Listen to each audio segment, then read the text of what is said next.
화목제는 3장이거든요. 3장도 읽어야 되고 9장, 7장도 나오고 있습니다.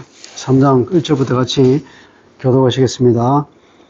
사람이 만일 화목제의 제물을 예물로 드리려 소로 드리려면 수컷이나 암컷이나 흠 없는 것으로 여호와 앞에 드릴지니 그 예물의 머리에 안수하고 회막문에서 잡을 것이요 아론의 자손 제사장들은 그 피를 예단 사방에 뿌릴 것이며 그는 또 그 화목 제물의 제물 중에서 여호와께 화제를 드릴지니 곧 내장에 덮인 기름과 내장에 붙은 모든 기름과 두 콩밥과 그 위의 기름 곧 허리 쪽에 있는 것과 간에 덮인 끝풀을 콩밥과 함께 떼어낼 것이요 아론의 자손은 그것을 제단 위에 불 위에 있는 나무 위에 번제물 위에서 살을지니 이는 화제라 여호와께 향기로운 냄새니라.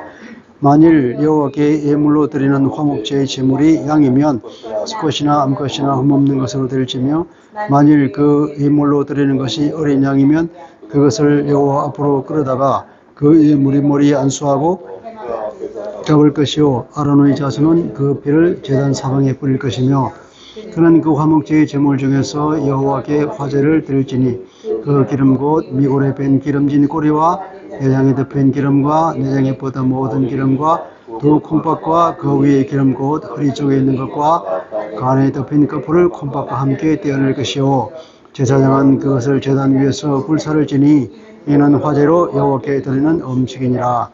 만일 그 예물이 염소면 그것을 여호와 앞으로 끌어다가 그것의 머리에 안수하고 회막 앞에서 잡을 것이요 아론의 자손은 그 피를 제단 사방에 뿌릴 것이며 그는 그 중에서 예물을 가져다가 여호와께 화제를 드릴지니 곧 내장에 덮인 기름과 내장에 붙은 모든 기름과 두 콩밥과 그 위의 기름 곧 허리 쪽에 있는 것과 간에 덮인 끝풀을 콩밥과 함께 떼어낼 것이요 제사장 그것을 제단 위에서 불살을지니 음식이요 향기로운 냄새라. 모든 기름은 여호와의 것임이라. 너희는 기름과 피를 먹지 말라. 이는 너희의 모든 처소에서 너희 대대로 지킬 영원한 규례니라. 아멘. 화목제는 그 평화의 제사라고 했습니다. 평화의 제사는 화목, 관계의 회복인데 하나님과 인간 사이의 관계의 회복과 그리고 인간에서 우리 이웃과의 회복, 그 두 개를 포함하겠죠. 이 관계 회복이야말로 가장 평화, 우리 화평이라고 할 때 화평을 근거가 되는데 그 중에 제일 중요한 것이 하나님과의 관계의 그 회복이 중요하죠. 주님께서 우리에게 마지막으로 말씀하실 때 제자들한테 내가 너희들에게 화평을 주노라 그랬잖아요. 그러면서 내가 주는 것은 세상에 주는 것 같지 않다 그랬습니다. 옛날에 제가 일산 살 때 일산 거기 구역 예배를 드릴 때 어떤 분이 그런 얘기하는 걸 제가 들은 적이 있습니다. 불교에 들어가면 마음의 평화를 구한다고, 마음의 안정입니까? 뭐 그런 걸 구한다고 그러잖아요. 근데 예수를 믿어도 우리가 마음의 평화가 있다고 그러는데, 우리가 하나님이 주는 평화가 그 다른 종교에서 주는 평화가 어떻게 다르냐? 그런 질문 누가 한 적이 있어요. 들어봤어요, 그거? 기억나요? 그때 어떤 교수 부인이었던 분이 있었는데, 저도 그게 궁금했어요, 그게. 기독교에서 주는 평화와 불교에서 주는 마음의 안정이 어떻게 다른가? 근데 이것은 겉으로 보기에는 이제 다 같아 보이죠. 거기서 마음이 평안하고 안정을 느끼면, 또 우리가 그리스도 안에서 마음을 평안하고 안정을 느끼고, 겉으로 볼 때는 마음의 안정이랑 똑같을 겁니다. 그런데 예수님이 주시는 말씀이 내가 주는 것은 세상에 주는 것 같지 않다고 했는데, 주님이 주시는 평화라고 하는 것은 그때는 이제 모든 평화가 어디서 나오느냐면 로마의 통치에서 나온다고 봤잖아요. 그래서 거기서 유행한 말이 팍스 로마나라고 하는 거 있잖아요. 그 로마의 평화.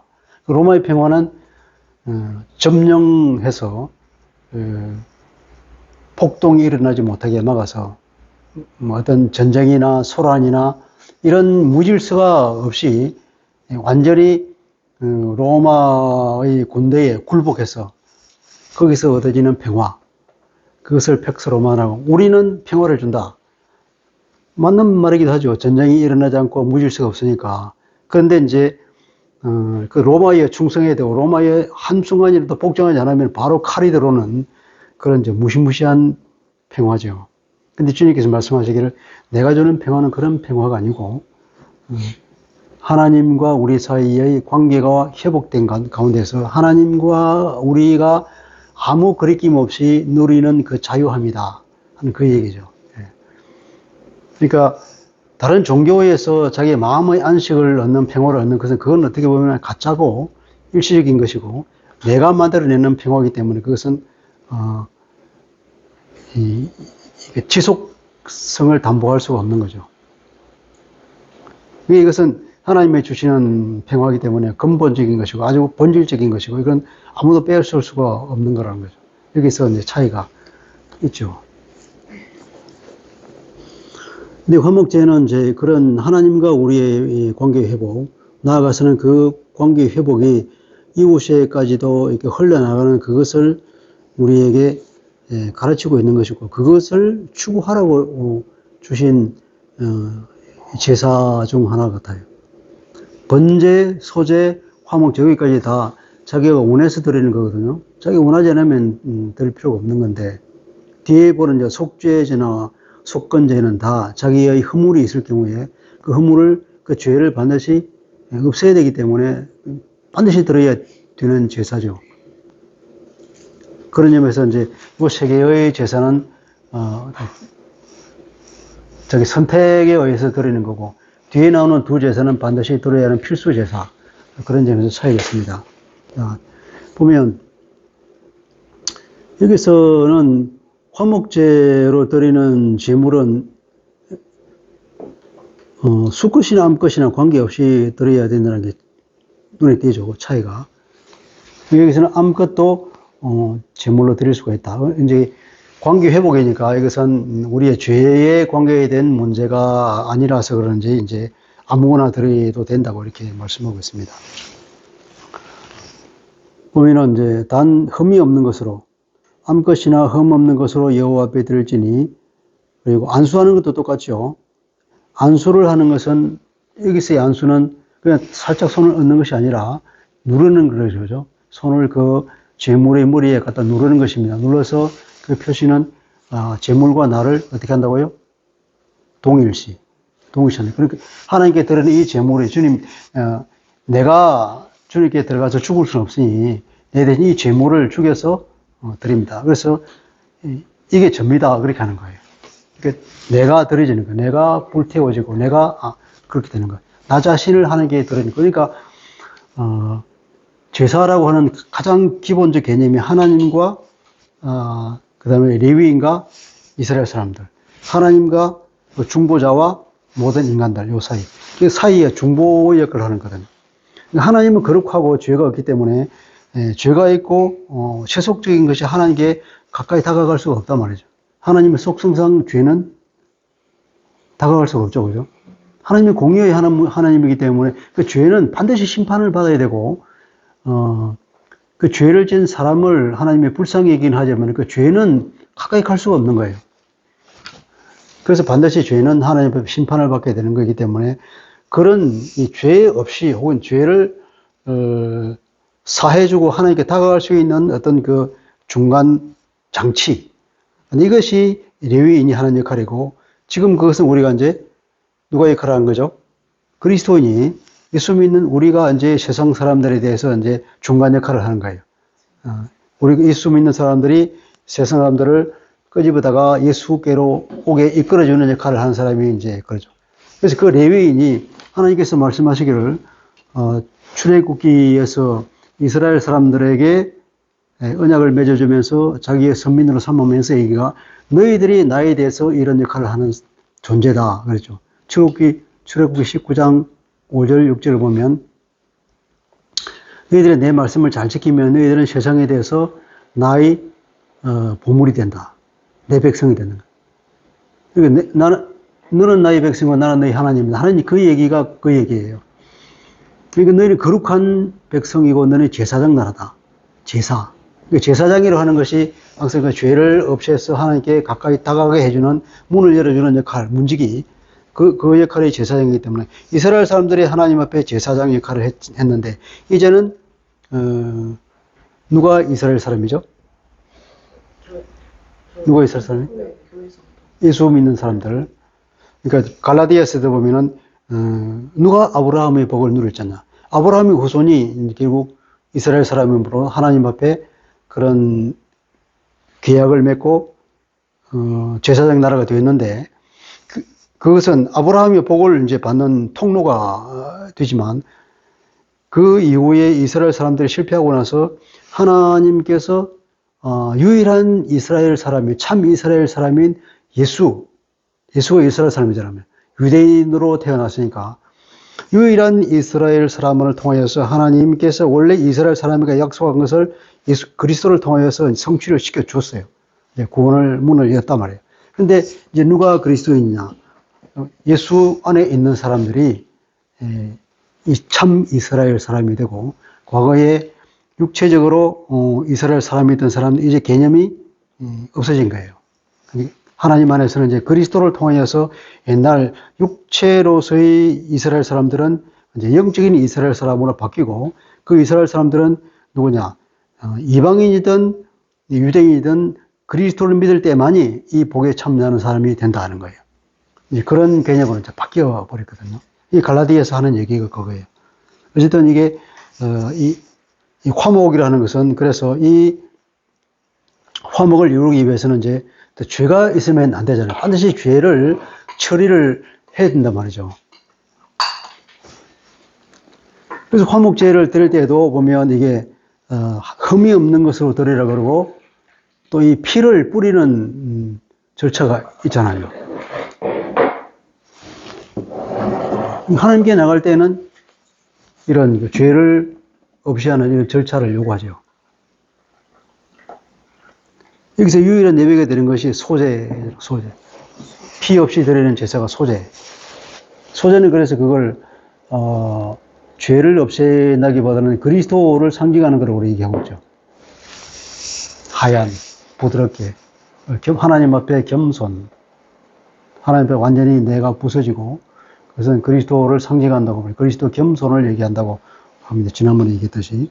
자, 그럼 이제 화목제는 그렇게 그 예물의 물이 안수하고 회막문에서 잡을 것이요 그 피를 제단 사방에 뿌릴 것입니다. 이것도 여전히 이 죄에 대한 게 반드시 들어가죠. 아무리 화목제를 하더라도 이 죄를 처리하는 절차가 있다는 거죠. 그리고 여기서는 제사가 앞에는 번제는 이제 그 통째로 다 불태워 드리는데 화목제는 내장만 아니 그 기름만 드립니다. 기름. 왜 기름만 드릴까요? 하나님은 기름은 콜레스테롤을 높이기 때문에 하나님이 대신 먹어주시고 맛있는 고기는 너희들은 먹으라 이렇게 합니까? 그렇다고 생각하는 사람도 있더라고요. 근데 과거에 보면 그 고대 시대에 보면 기름이 가장 귀한 것이라고 봤던 거예요. 그러니까 고기를 잡으면 그 고기 중에 가장 감 나가는 것, 가장 귀한 것이 어디냐? 기름. 그래서 그 고기를 잡으면 그 고기 안에 있는 모든 기름은 다 하나님께 드리라. 그 내장에 있는 모든 기름을 다 떼내는 거예요. 다 떼내고 거기다가 콩팥까지. 내장의 일부는 콩팥. 내장은 고대 사람들은 생각하기로 사람의 그 마음의 좌소가 내장이라고 그러거든요. 그러니까 콩팥까지 드린다고 하는 우리의 마음까지도 다 드리고 가장 귀한 것은 다 드리고 더구나 재물은 내가 나니까 나를 하나님께 드리되 그 중에서 나의 가장 감나가는 것 나에게서 가장 가치 있는 것은 다 하나님께 드립니다. 더구나 그게 내 마음까지 다 하나님께 드립니다. 이런 어떤 마음의 고백 이제 이런 재물을 이렇게 드리면서 우리는 그걸 못 느끼지만 그 옛날에 보면은 기름은 다 하나님께 드린다고 그러면 가장 뭐 귀한 것은 다 하나님께 드리는 거네. 자동적으로 인식되어 있단 말이에요. 콩팥을 드리네. 그러면 내 마음도 다 드리는 것보다 그런 것이 저절로 그림언으로 그들에게는 인식이 되었겠죠. 기름 허리 쪽에 있는 것과 간에 있는 것과 뭐 이렇게 다 떼내려 그러잖아요. 자세하게 하나님께서는 그 내장에 있는 기름 하나도 남김없이 구석구석 다 지적해서 다 떼내라고 다 떼가지고 그것만 불살라라 그러죠. 그러면서 이것은 화제라 여호와께 향기로운 냄새니라 그러죠. 이게 냄새. 죄는 하나님의 진노를 불러일으키고 이 향기로운 냄새냐 그러니까 향기롭다는 것은 사람의 마음을 가라앉히잖아요. 향기롭다는 것은 마음을 가라앉힌다. 분노를 가라앉힌다. 하나님이 죄에 대한 그 진노를 가라앉히는 역할, 드디어 그 죄를 사해 주신다는 그런 상징을 얘기하고 있죠. 그리고 이제 보면은 여기 화목제의 제물로는 소가 있고, 그죠? 소가 있고, 양이 있고, 또 염소가 있고, 또 뭐가 있습니까? 없죠? 없어요. 왜냐하면 화목제는 이렇게 하나님과의 관계 회복을 위해서 제사를 드리고 난 뒤에는 그 제물을 먹는 잔치가 벌어져요. 잔치. 왜냐하면 그 잔치를 통해서 이웃과의 관계가 회복되거든요. 나의 가까운 친척들, 그러면 친구들 데려와서 잔치를 하고 또 옆에 있던 레위인들 같이 와서 먹고 모든 이웃 간의 관계를 다 이렇게 개방을 시키고 함께 즐기는 거죠. 모든 사람 이웃 간의 관계가 사랑이 회복이 되고 그런 것을 이제 관계 회복을 강조하는 거기 때문에 잔치를 위한 제사이기 때문에 먹을 게 없는 비둘기 몇 마리 잡아가지고 잔치가 안 되잖아요. 그죠? 그래서 물론 지금은 우리가 전을 붙여서 잔치를 하는데. 고기를 갖다는 일반 사람이 먹는 거예요. 그렇죠, 그렇죠. 예, 예. 기름만 바치고 고기는 다 고기는 일부는 제사장에 가져가고, 예, 남는 거는 나머지 전부 다 잔치로 다. 그리고 왜 잔치가 되냐면, 이렇게 소를 한 마리 잡았다. 양을 한 마리 잡았다. 그러면 그 가족이 가서, 빠지고, 이제 내장은, 그 기름은 다 가져가고, 내장도 남아있잖아요. 그리고, 앞가슴은 이제, 제사장들한테 주고, 오른쪽 뒷다리는, 제사를 드린 그 담당자가 가져가고, 나머지는 전부 다 이제 먹는데, 그래서 이걸 먹는데, 네가 오늘까지만 먹어. 내일까지 먹으면 안 돼. 내일까지 나면 불태 없어야 된다. 뒤에 보면 그렇게 나와요. 그러면 어떻게 되겠어요? 자기들 몇 명이 다 먹을 수 있겠어요? 그거 소 한 마리를? 그러니까 부득이 잔치를 할 수밖에 없어.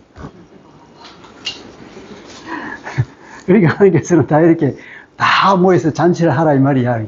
그러니까 축제가 벌어지고 거기서 그러면 옛날에 이제 원수질병 관계도 와서 고기 먹으면서 그냥 다 풀어지고 그렇게 되지 않겠습니까?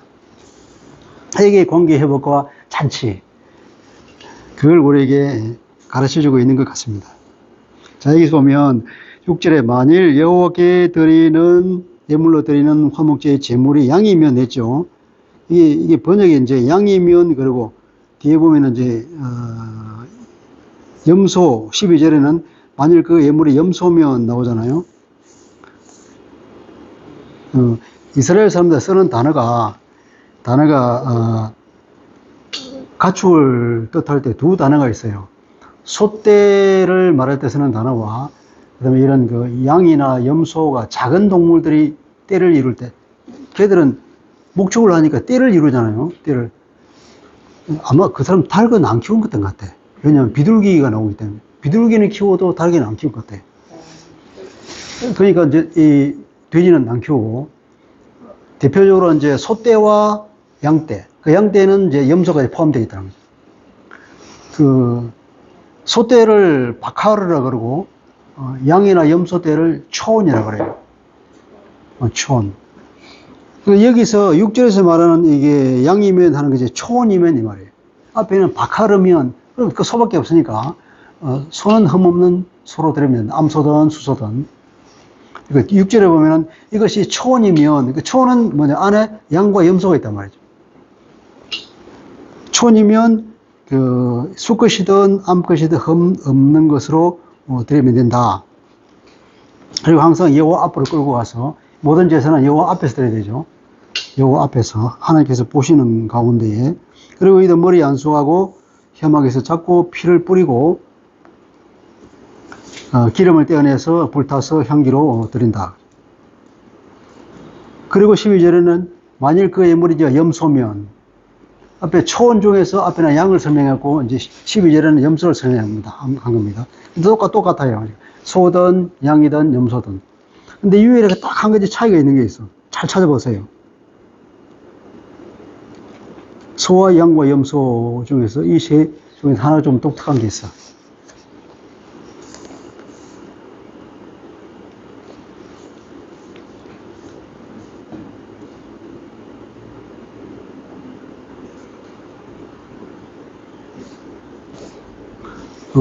구절을 보면 이런 말이 있어요. 그 구절 같이 읽어볼까요? 구절 시작.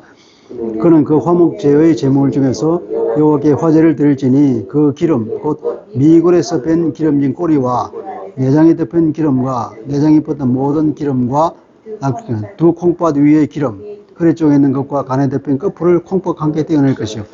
여기 다른 건 다 똑같은데 이게 있어요. 미골에서 뺀 기름진 꼬리가 있어요. 꼬리뼈이겠죠. 예. 그러니까 꼬리가 아마 그들이 길렀던 그 양은 그때는 아마 꼬리가 좀 통통하고 기름기가 많고 길었던 것 같아요. 그러니까 다 이제 불살라가 이제 하나님께 드리는데 이제 사람들이 양은 저 꼬리는 남아있겠구나. 저 꼬리는 떼서 우리 먹어야 되겠다. 하는 그런 생각도 버려라. 이거지. 양은 꼬리에 기름이 많은데 그것도 다 하나님께 바쳐.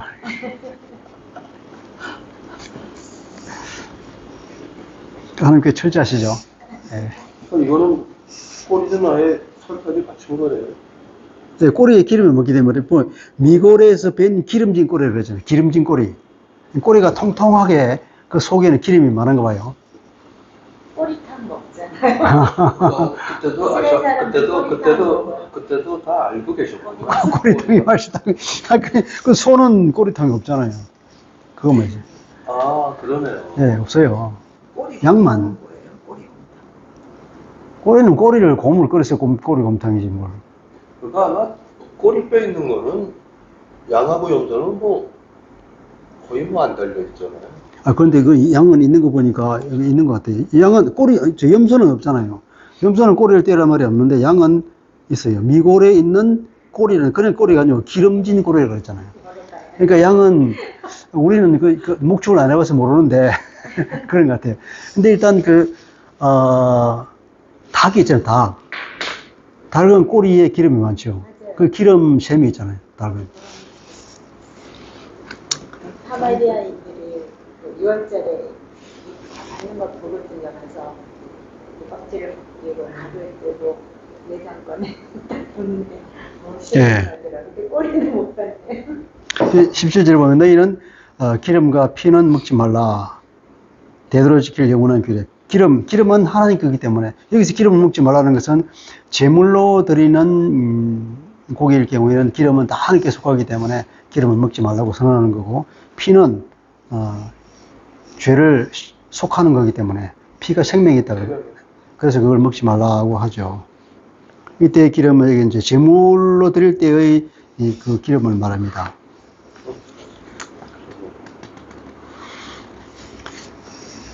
자, 그리고 이 화목제에 관해서는 7장을 다시 봐야 돼요. 7장 11절부터. 7장? 예. 7장 11절부터 이 36절까지가 다, 예, 화목제에 관한 것입니다.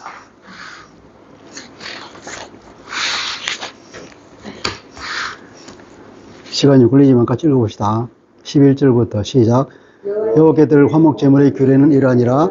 만일 그것을 감사함으로 드리려면 기름 섞은 무교병과 기름 바른 무교 전병과 고운 가루에 기름 섞어 구운 과자를 그 감사제물과 함께 드리고 또 유교병을 화목제의 감사제물과 함께 그 예물로 드리되 그 전체 예물 중에서 하나씩 여호와께 거제로 드리고 그것을 화목제의 피를 뿌린 제사장들에게 돌릴지니라.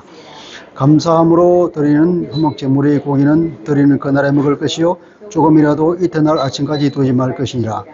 그러나 그 예물의 제물이 서원이나 자원하는 것이면 그 제물을 드린 날에 먹을 것이요 그 남은 것은 이튿날에도 먹되 그 제물의 고기가 셋째 날까지 남았으면 불사를 지니 만일 그 화목 제물의 고기를 셋째 날에 조금이라도 먹으면 그 제사는 기쁘게 받아들여지지 않을 것이라. 드린 자에게도 예물답게 되지 못하고 도리어 가증한 것이 될 것이며 그것을 먹는 자는 그 죄를 짊어지리라. 그 고기가 부정한 물건에 접촉되었으면 먹지 말고 불사를 것이라. 그 고기는 깨끗한 자만 먹을 것이니 만일 몸이 부정한 자가 여호와께 속한 화목제물의 고기를 먹으면 그 사람은 자기 백성 중에서 끊어질 것이요 만일 누구든지 부정한 것 곧 사람의 부정이나 부정한 짐승이나 부정하고 가증한 무슨 물건을 가지고 하나님께 속한 화목제물의 고기를 먹으면 그 사람도 자기 백성 중에서 끊어지리라. 자, 여기까지만요. 여기서 보면 이제 화목제를 드리는 세 가지 케이스를 얘기하고 있죠.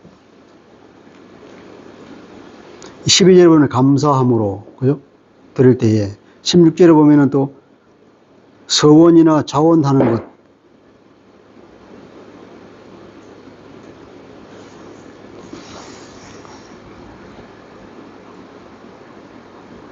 감사함으로 드리는 화목제의 고기는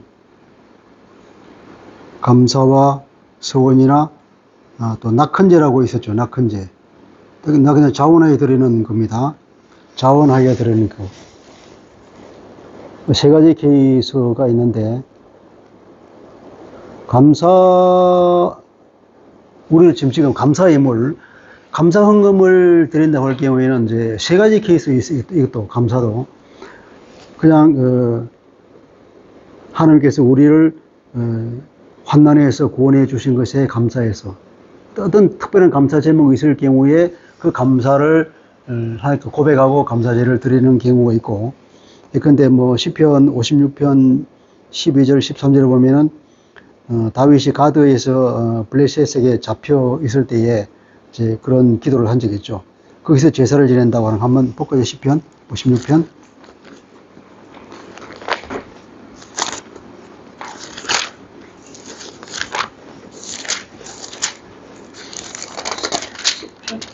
시편 56편 12절 13절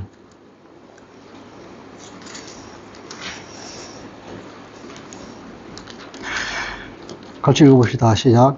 하나님이여 내가 주께 소원한 것이 있사온즉 내가 감사제를 주께 드리니 주께서 내 생명을 사망에서 건지셨습니다.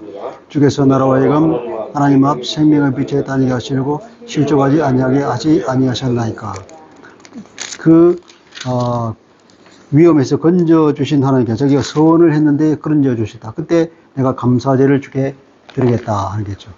그럴 경우에 이제 감사제, 이 화목제 중에서 대표적으로 감사제를 그런 경우 드릴 때요. 지금 우리가 뭐 너무나 그렇죠. 우리 감사 제목 있을 때 드리잖아요.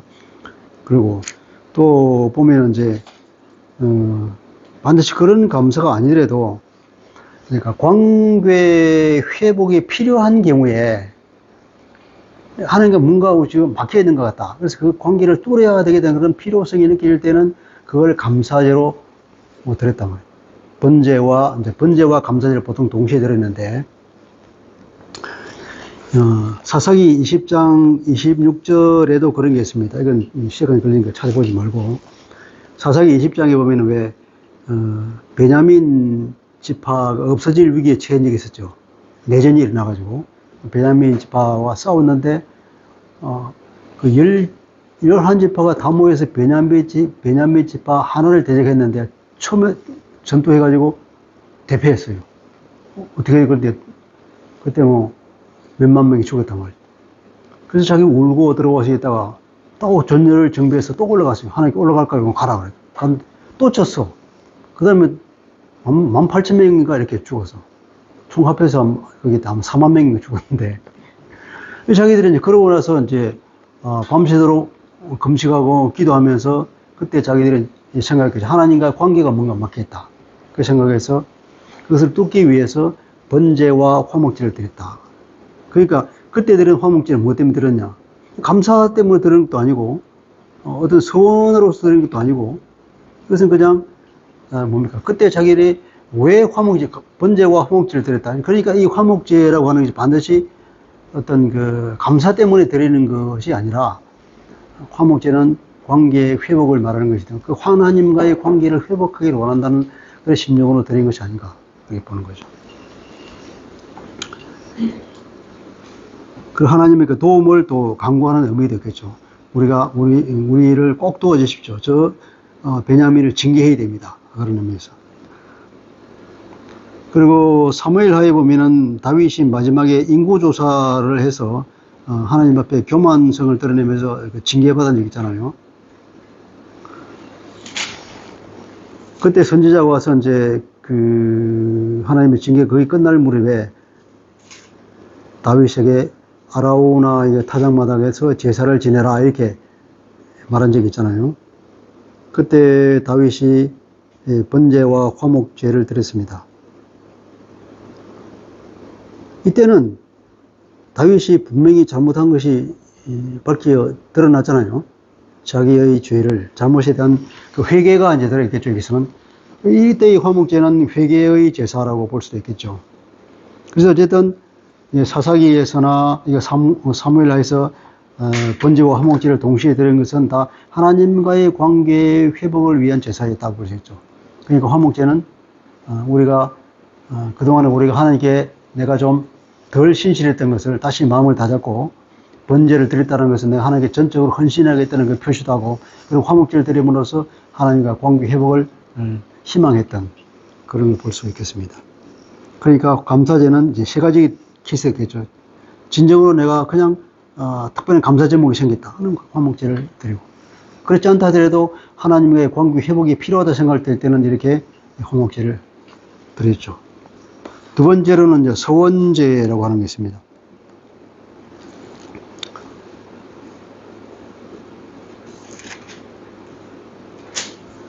그 예물의 제물이 서원이나 자원하는 것이며, 서원하는 것은 이제 서원제고, 자원하는 것은 옛날 번역은 낙헌제라고 그러거든요. 즐거울 낙자, 헌신을 헌자, 낙헌제라고 하는데, 자원하는 것이면, 그러니까 이게 서원하는 서원제, 자원은 자원제, 앞에는 감사는 감사제, 세 가지 케이스가 다 화목제에 속합니다. 서원이라 그러면 대표적인 어떤 서원이 있을까요? 민수기 6장에 보면은 나실인의 서원이라는 게 있습니다. 나실인. 구약에서 우리가 볼 때에 나실인으로 살았던 대표적인 두 사람이 있습니다. 누굴까요? 삼손과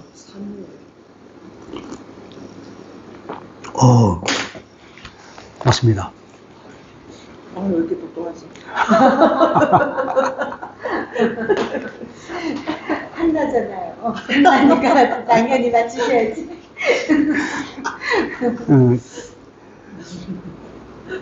그러니까 역사적으로 구체적으로 삼손과 사무엘 그 사이에는 몇 년이 떨어져 있는지는 모르겠지만 아마 긴 기간 아닌 것 같아요. 그렇지 않을까요? 우리 사사기에 보면 이제 사사기에서 소개되고 있는 10명의 사사 중에서 맨 마지막 사사가로 삼손을 얘기하고 있죠. 그 삼손은 하나님께서 맨 마지막 사사니까 이스라엘이 정말로 너무 이제 그 사사기의 이스라엘의 그 영적인 상태는 이렇게 나선형으로 점점 추락하는 거거든요. 추락해서 어디 갔냐? 드디어 삼손 때 이러면 땅이 추락한 거예요. 그 삼손은 사사잖아요. 근데 사사인데 삼손의 행동을 잘 생각해 보세요. 기억해 보세요. 삼손이 사사로서의 자기 인식도 전혀 없고, 하나님께서 드디어 이제 나실인이 필요한 시대에서 하나님의 친히 나실을 주었어요. 애를 못 낳는 사람에게 애를 낳게 해주고, 얘는 이제 나실인이다. 태어날 때는 나실이니까 나실인을 잘 키워라.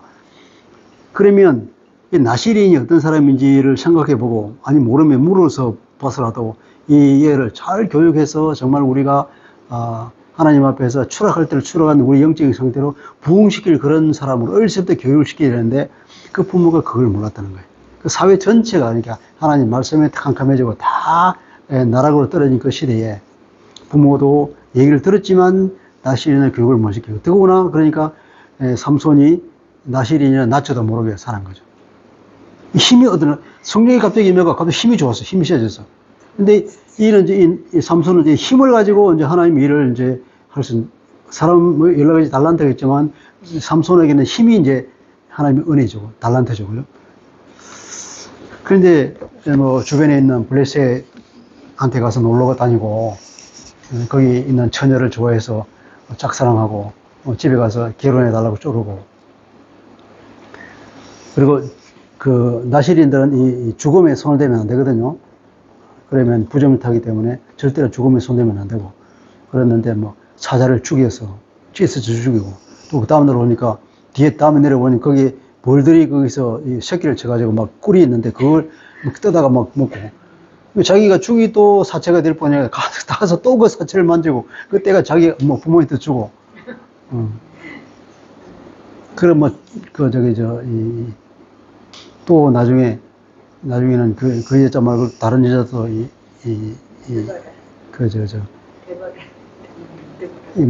몸 파는 여자한테도 가고 막 그랬잖아요.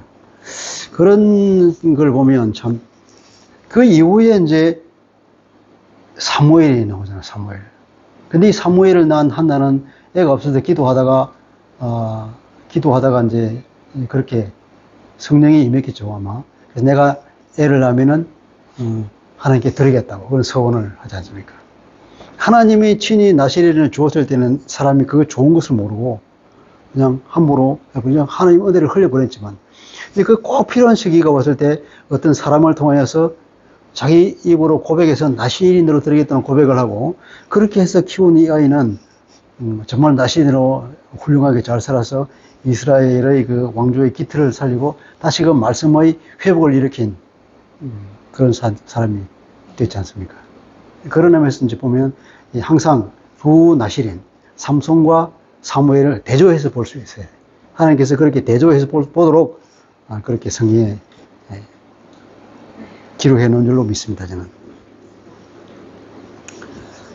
이제 그럴 경우에, 그 제사가 서원제가 되죠. 그 자기 서원한 것이 이루어졌을 때 하나님께 와서 그 감사로 드리는 제사, 그걸 이제 서원제라고 그러죠. 그 사무엘상 1장에 한나가 서원한 얘기가 있고, 그리고, 그 애가 젖을 뗀 뒤에 이제 뭐 소와 뭐 여러 마리를 끌고 와서, 드렸다는 얘기가 있죠. 그 드렸다는 것은 제사를 드렸다는 얘기고, 그때는 이제 화목제를 드렸다고 이렇게 추측할 수 있습니다. 그런데 이것이 뭐 특별히 하나님께서 없는 것을 만들어 주신 것이 아니라 보면, 그 옛날부터도 관습적으로 내려오는 것을 하나님께서 그것을 이제 이렇게 그 의미를 확실히 부여해 주는 걸 볼 수 있습니다. 왜냐하면 야곱은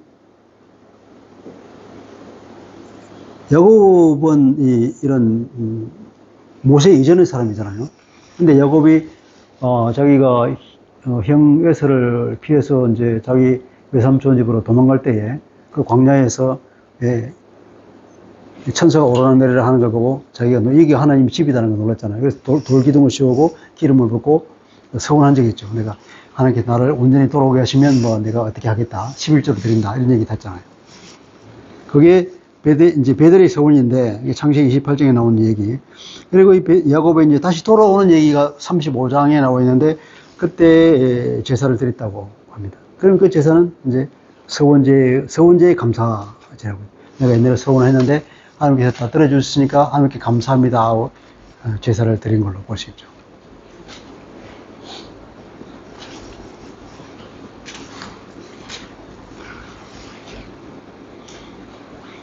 이제 세 번째는 그냥 특별한 감사 제목이 없이 우리가 보면 범사에 감사합니다 이렇게 이제 감사한금 내는 게 있잖아요. 근데 그것이 이제 자원제적인 성격이 있다고 볼 수 있습니다.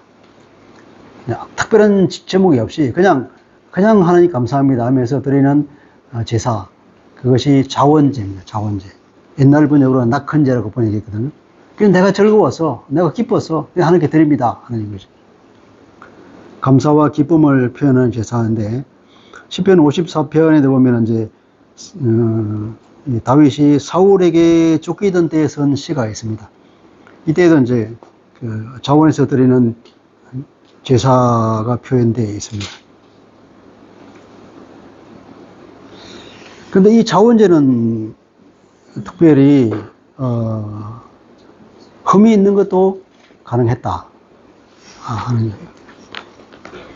모든 제사는 흠이 없어야 되는데, 이 레위기 22장에 보면 이런 말이 있어요. 레위기 22장 23절.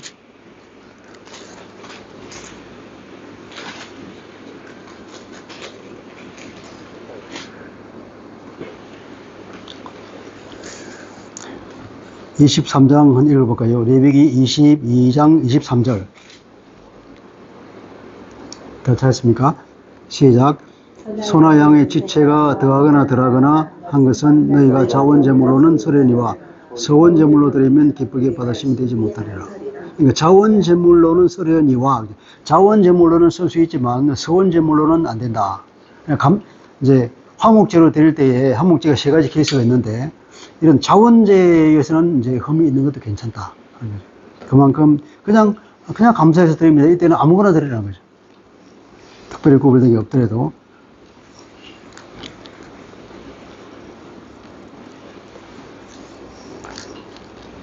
다시 돌아옵니다. 들어와서 이제 그 고기를 먹을 때는 아까 그랬죠. 특별히 그 예물의 제물이 서원이나 자원하는 것이면 그 예물을 드리는 날에 먹을 것이요, 그 남은 것은 이튿 날에도 먹되, 감사제로 먹을 때에는 당일 다 먹어야 되고, 서원제나 자원제일 경우에는 하루도 예물을 두는데 짧게 하기 때문에 잔치를 할 수밖에 없고, 그리고 또 여기에 잔치에 참여할 수 있는 사람들이 자격이 있는데, 어떤 자격이냐면은 깨끗해야 된다는 거죠. 깨끗하는 건데 제의역으로, 그러니까 부정이 타지 않은 사람, 부정을 탔으면 그것을 깨끗하게 하는 절차를 거친 뒤에만 올 수 있다는 거죠. 그러니까 이게 하나님 앞에서 먹는 잔치니까 이곳은 하나님 앞에서는 이 부정한 것이 있을 수 없잖아요. 그런 의미에서 하나님 앞에서 먹는 이 잔치이기 때문에, 그러니까 하나님의 임재가 있는 이곳에는 더러운 것은 있을 수 없다.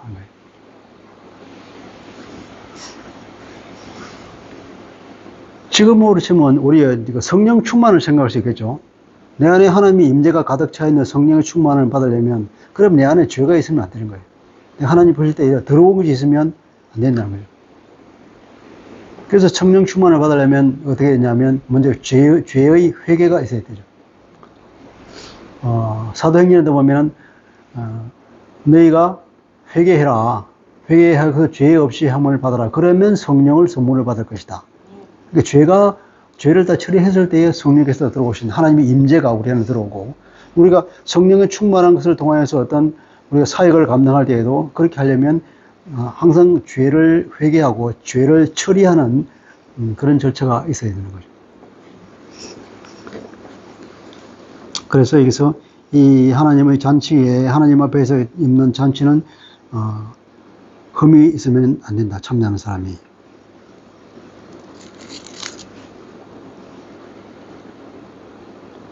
22절부터는 이제 피와 기름을 먹지 말라 하는 얘기가 나오고, 28절부터는 이제 제사장 몫이 뭐냐 하는 얘기가 나옵니다. 거기 보면 가슴살은 제사장 몫이니까 제사장, 그 제사를 지낸 제사장뿐 아니라 제사장 그룹 전체의 공동 재산으로 들어가겠죠. 들어가서 아론의 후손들이 먹는 것이고, 제사장 계급들이 다 먹는 거고, 실제 제사를 집행한 그 사람은 그 제물의 오른쪽 뒷다리를 가져갔다 하는 겁니다.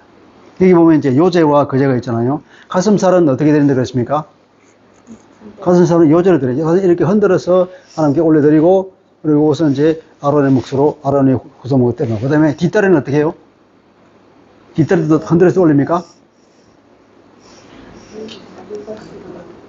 여기 있잖아요. 그러니까 32절에 보면은 그 화목 제물의 그럼 거지. 예, 오른쪽 뒷다리를 제사장에 주어서 거제를 삼을지라. 제사장이 주면 그걸 하나님께 이렇게 높이 올려드리는 거죠. 올려드리고, 올려드리면서 이제 하나님께 드리는 거죠. 그리고 받아놓은 요건 내 거. 이렇게 되는 거죠. 내가 올려드린다. 아, 그게 덜 걷자. 하나님께 이렇게 뚝 들으면서 여기서 들고. 왜 그런지는 모르겠어요. 근데 이 제사에 관한 이제 모든 것을 설명해 놓지는 않았기 때문에 요까지만 합니다. 이렇게 들어서 드리는 경우, 이렇게 흔들어서 하나님께 올려드리는 경우, 그리고 그다음 불에 태워서 드리는 경우, 그리고 부어서 드리는 것, 그런 것이 있다고 그랬죠.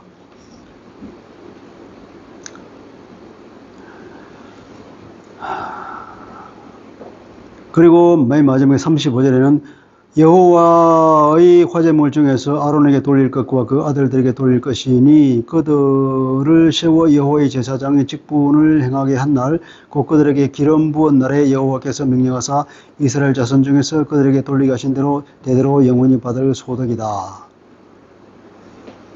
이는 번제와 소제와 속제제와 속건제와 위임식과 화목제의 규례라. 이제 이 37, 38절은 모든 제사 전체의 결론에 해당하죠. 그러니까 36절까지가 이제 화목제에 관한 규정입니다.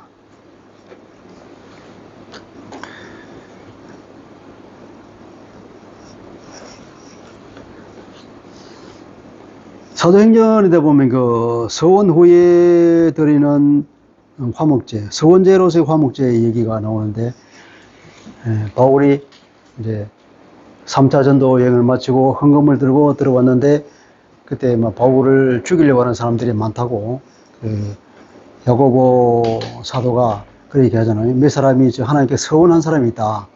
그러면 그 사람들이 머리를 깎고 하니까 네가 돈을 대라. 돈을 대고 그 제사에 참여해라.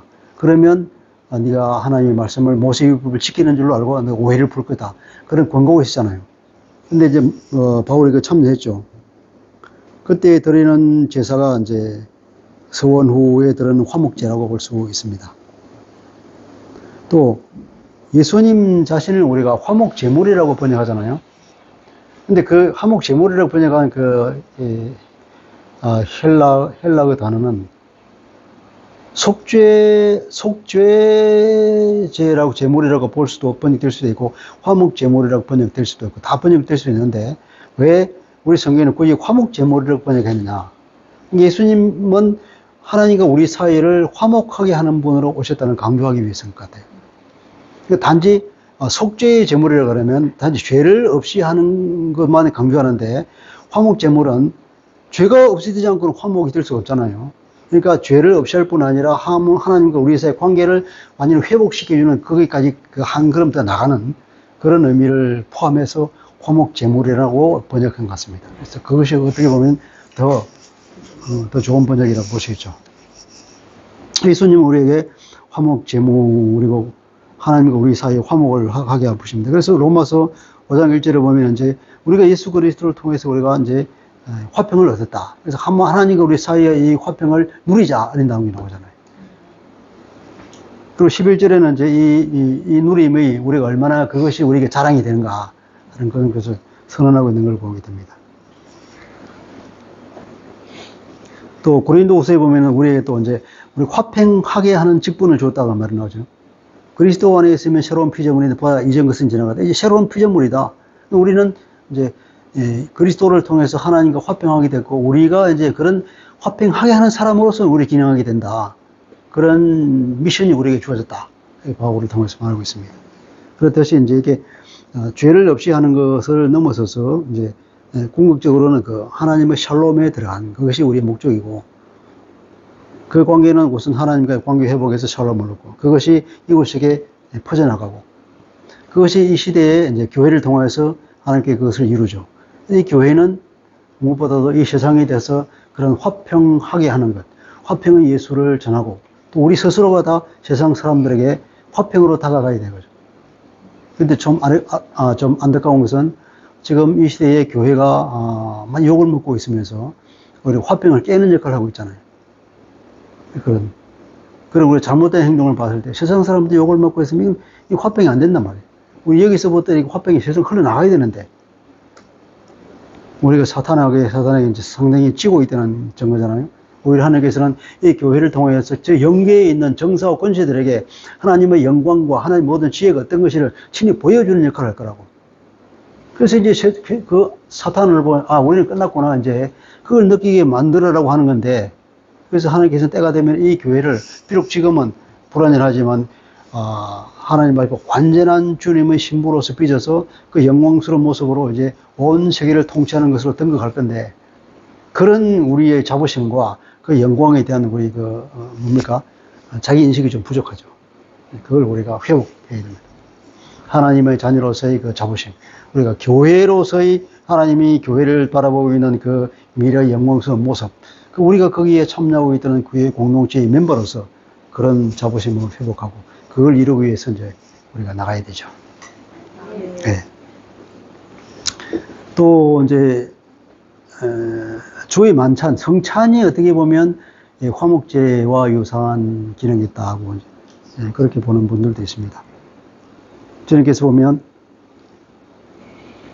이게 피를 들면서 이건 내 피로 세우는 새 언약의 피다 그러잖아요. 새 언약의 피. 근데 옛 언약의 피는 어디에 나옵니까? 성경에? 옛 언약의 피는 어디에 나오죠? 언약의 피. 하나님과 우리 사이에 언약을 맺으면서 하나님과 우리 사이에 하나님과 이스라엘과의 언약을 맺으면서 언약식이 있었잖아요. 할례가 아니죠. 그건 그것도 옛날이고. 그 모세가 하나님으로부터 율법을 받고 그리고 이제 언약식을 하잖아요. 내려와서 이스라엘 사람 다 설명을 해주고 그럼 우리가 지키겠습니다. 그러면서 모세가 그러면 그때 제사를 지내라. 그때 이제 번제와 화목제를 지냈다. 그때도 번제와 화목제를 지내고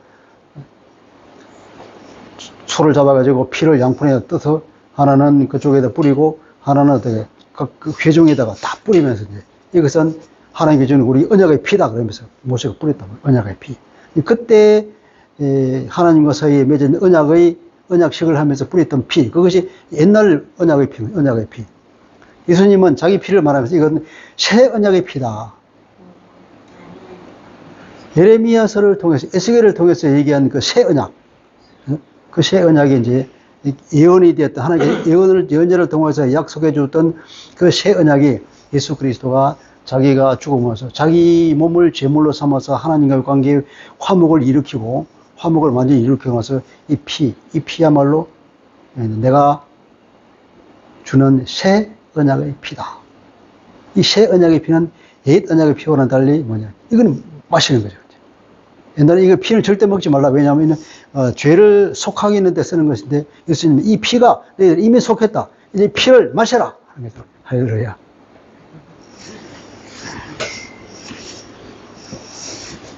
그리고 마지막 만찬을 하면서 제자들에게는 주님께서는 이제 발을 씻겨줬습니다. 발을 씻겨주면서 그 만찬에 참여하는 사람은 깨끗해야 된다는 겁니다. 네. 하나님의 임재가 있는 그곳에 우리가 깨끗한 마음으로 참여하고 우리가 우리의 과거, 우리의 모든 속된 것을 버리고 우리가 거룩을 향해서 우리가 경건한 삶을 추구하면서 하나님과의 임재 가운데 들어가기를 힘쓸 때에 우리의 성령이 충만하게 되고 주님의 음성을 더 깊이 듣게 되고 우리가 해야 할 바, 우리가 가야 할 바를 더 뚜렷하게 알게 되는 은혜가 있죠.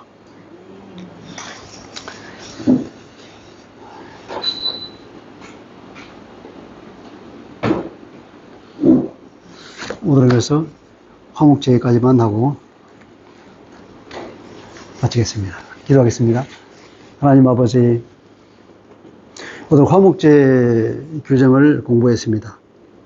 하나님 화목제는 하나님과 사람 사이의 화평을 이루고 또 그것이 나아가서 이웃에게까지도 그 화평이 확장되는 것을 보게 됩니다. 주님, 우리 주님이야말로 스스로 제물이 되어서 하나님과 우리 사이의 모든 죄를 없이하고 그리하여 하나님과 우리 사이의 완전한 화평을 이루게 만들고 그리고 바울을 통해서 우리가 그 화평을 누리자고 선포하고 그 우리가 누리고 있는 것을 자랑으로 생각하는 그런 하나님의 말씀이 있었습니다. 정말 주님이 우리에게 그 모든 화평을 주었고, 이제 우리가 주 예수 그리스도를 통하여서 이웃과의 그 화평을 선포하고 그것을 확장해 나가는 일이 우리에게 미션으로 주어진 것을 압니다. 주님, 우리가 우리 주 예수 그리스도의 복음을 들고 세상에 나가서 이 화평을 전하고 하나님과의 화평을 우리가 초청하는 그런 일을 감당할 수 있게 하여 주옵소서. 우리가 교회 공동체에 소속된 사람으로서 하나님께서 이 교회 공동체를 통해 이루시고자 하는 하나님께 놀라운 구원 계획을 우리가 이 교회에서 속하여서 이루어 나가는 그런 미션을 가지고 살게 하여 주시고, 우리가 그 자기 인식을 가지고 교회에 대한 우리가 인식을 가지고 세상에 나가서 하나님의 화평을 전하는 일에 우리가 온 몸을 다해서 할 수 있게 하여 주시면, 우리가 늘 우리의 몸을 정결하게 함으로써 우리가 늘 우리 안에 주님께서 충만하게 이루어지는 하나님의 임재가 이루어지는 그런 삶을 추구하며 나가게 하여 주옵소서. 감사하며 예수 그리스도 이름으로 기도합니다. 아멘.